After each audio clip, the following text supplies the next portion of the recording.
Thank you for coming out this evening, and welcome to our annual Thanksgiving concert. It's so nice to see all of you here. We are making a collection this evening to help out Bethlehem House, which is Conway's homeless shelter, and they're doing a Thanksgiving dinner, and we desperately need to raise $300 to help them out so that they can feed 50 people. There are some baskets in the entrance to the foyer out there. So on your way out this evening, if you could see your way to making a small contribution, I know they would be very grateful, and so will I. Thank you so much. I'd like to say a couple of words about what we've been working on this semester, since this isn't just an entertainment this evening, it's also an educational opportunity. This semester, we've been investigating the roots of the classical style and the obsession with form that emerged in the late 18th century. Lully composed Baroque, courtly, ceremonial, and dramatic theatrical music for Louis XIV. In Le Bourgeois Gentilhomme, class tensions are depicted whereby Lully and Molière, the playwright on which this piece was based, lampooned the middle class's aristocratic ambitions because they aspired to the trappings and finery of aristocratic lifestyle without the refinement and the breeding and a liberal arts education that true aristocrats had.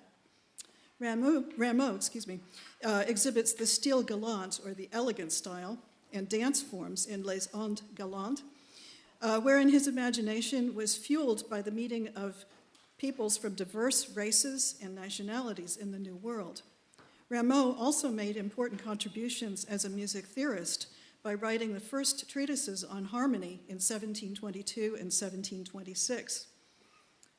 Earlier this semester at our All Souls concert, we played 3 works by Gluck that explored the Empfindsamkeit, the expressive and natural style. Among his important contributions were the substitution of the natural male tenor voice for the leading role in the Paris performance of his opera Orfeo et Euridice, from the more conventional castrato favored by Italian and Viennese audiences. Forms and procedures were also things that we've been exploring. Binary, AB form, ternary, ABA form, and rondo and sonata forms, and the fugal development procedures. The evolving technology and its impact on style was also important. You'll notice that most of the string players up here have 2 bows with them. The first 2 pieces that we're going to be playing, the Lully and the Rameau, come from the Baroque period and the transitional period between the Baroque and the Classical period. And so we'll be using Baroque bows, which really work best with bow speed rather than pressure, and that really changes the sound of the instrument. Then in around 1780, Francois Xavier Tort, another Frenchman, developed what is now the modern style bow. And for the Mozart, which was written in 1788, we'll be switching back to our normal modern bows for that, so you can hear that style quite obviously. One of the things that's quite different about the modern bow is that it allows for more pressure and weight. It is more powerful sound. And also for a particular style of bowing called spiccato, where the bow bounces off the string. And you'll hear that a lot of times in the accompaniment patterns from Mozart, and also what we like to think of as his laughing scales. So we're going to start with the Lully, which is a French overture that explores the binary form. It has 2 very distinct sections, a slow, ceremonial, almost regal opening.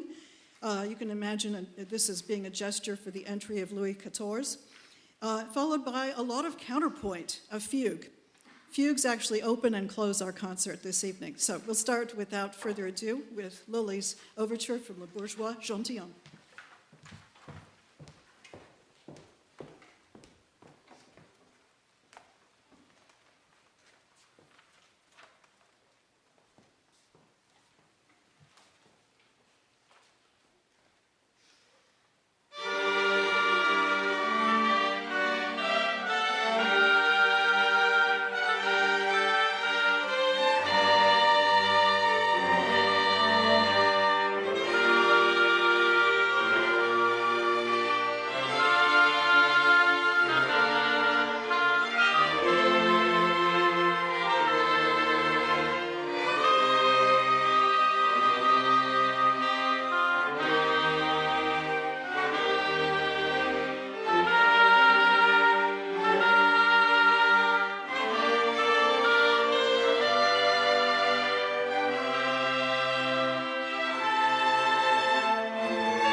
little bit more music history and theory. In Rameau, elegant dances in various forms, ternary, ABA, and rondo, are included. Notice the emphasis on the more symmetrical structures with clearly defined phrases, cadences, triadic harmony, and less counterpoint. Rameau also took part in the Guerre de Buffon, or War of the Comic Actors, which was the name given to a battle of rival musical philosophies which took place in Paris between 752 and 1754. The controversy concerned the relative merits of French and Italian opera.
Now, this is a piece that is very, very near and dear to my heart. It's my favorite of all the Mozart symphonies, and it's his final one, the Jupiter.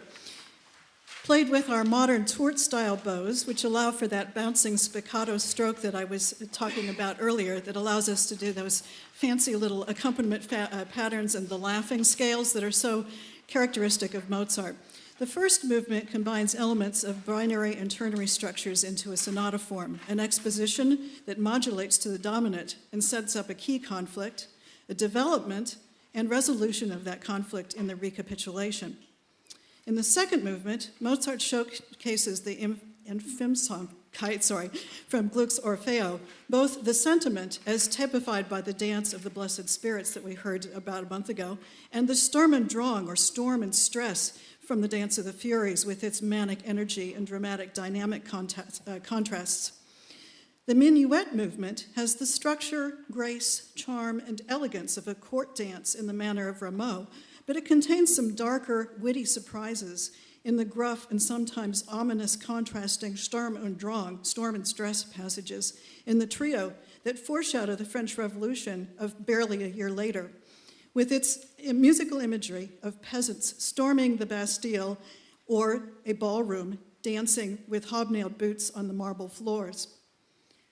The last movement is the real crowning achievement of this fabulous work. The finale of Beethoven's Ninth Symphony would be almost unthinkable without this work. The late 18th century's obsession with forms reaches a dizzying new height with Mozart's finale, whereby he creates a composite sonata form and fugue. A precedent for this was set with his string quartet in G, K387, which he composed in 1782, wherein he was already experimenting with creating composite fugue and sonata forms, with a subject that's not dissimilar to the first subject in this one. However, Mozart, never satisfied with one theme when four will do, takes the themes of the preceding three movements and combines them with the four-note motto from Aquinas' Pange Lingua, also famously used, by the way, in 1515 by Josquin in his Missa Pange Lingua, to create one of the most brilliant pieces in history.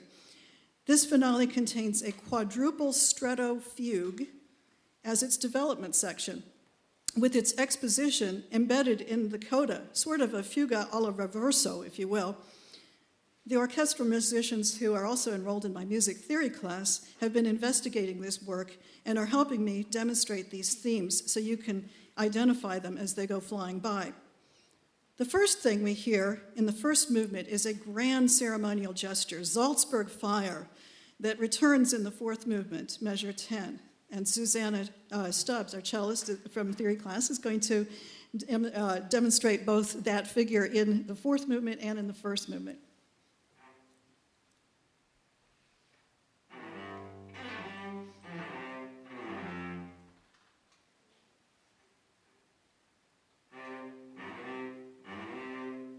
So we hear the first movement is what she showed us the second, and the first episode that she played was from the fourth movement. So you can hear the real similarity between those.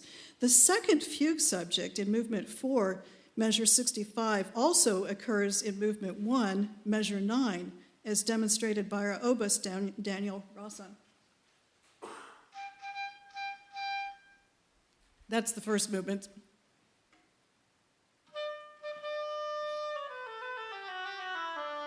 And that's the second subject of the fugue that we hear in the fourth movement. You can hear the similarity in the rhythmic pattern there.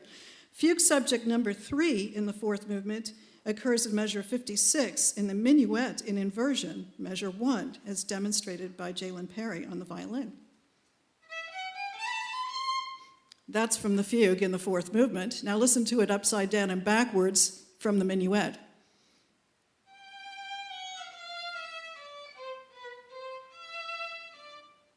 Sounds completely different, slowed down and backwards and upside down, doesn't it?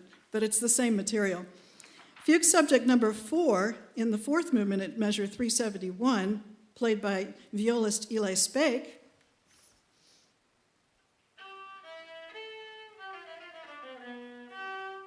occurs also in the second movement as demonstrated by Jalen.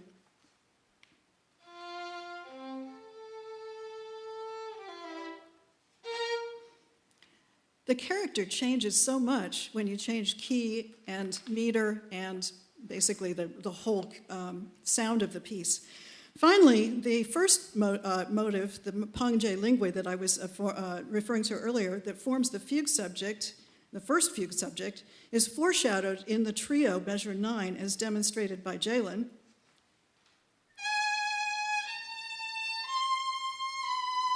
And this is what it sounds like in the fourth movement in measure 43 in the viola part.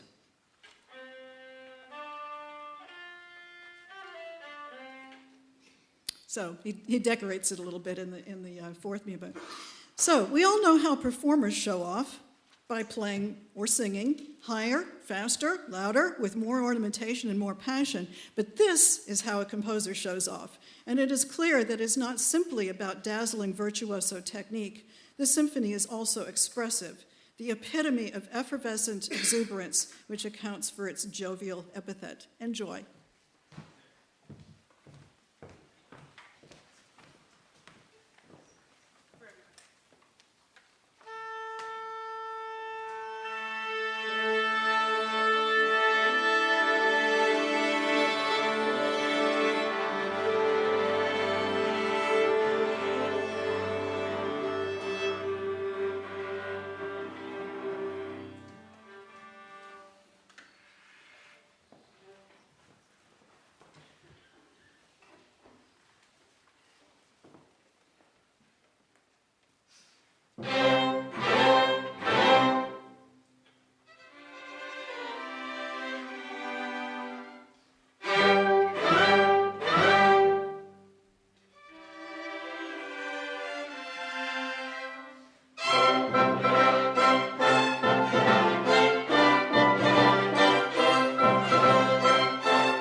Thank